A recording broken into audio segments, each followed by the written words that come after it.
Right, why are they flying out for a week without stopping just to get to this freezing cold place? Right, so one of the amazing things about these shorebirds is they've timed their annual cycle perfectly to match this explosion of life that happens here in the Arctic right about the end of June, early July, when all of these mosquitoes that everyone complains about, there's millions upon millions and billions of mosquitoes.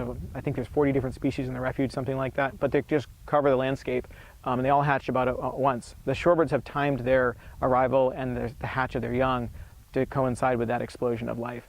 And so they have essentially unlimited food for the babies to grow, and so they can fatten up and grow and become and fly in just a few weeks after they hatch. And there's also fewer predators here than there are further south. There's no snakes here, and they're all ground nesting birds, so it's really important that they don't have very many predators. And so it's really a huge advantage for them to come to a place. If they can get here, they can often do very well. It's just the trick is getting here. Typically the shorebirds start arriving the first week in June, and when they first arrive, there's a lot of snow cover, there's very little insect life here, where they rely on for food. And so they have to arrive not only having fuel stored up for the flight, but they have to arrive with extra resources in case they arrive and there's a snowstorm and there's no food for a week.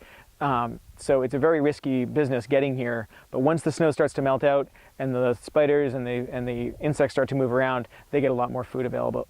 So that's the first week in June, and then by the second week in June, they're already putting eggs on the ground and starting to incubate. If they're lucky, they'll get that first nest that will be successful, and then the chicks will hatch right about the beginning of July when the mosquitoes come out. And then it takes about 3 weeks for their chicks to get to the point where they can be self-sufficient. And as soon as those chicks can fly, the parents are gone. They just migrate out and they leave. The chicks still have to be here for several more weeks on their own with no parental guidance.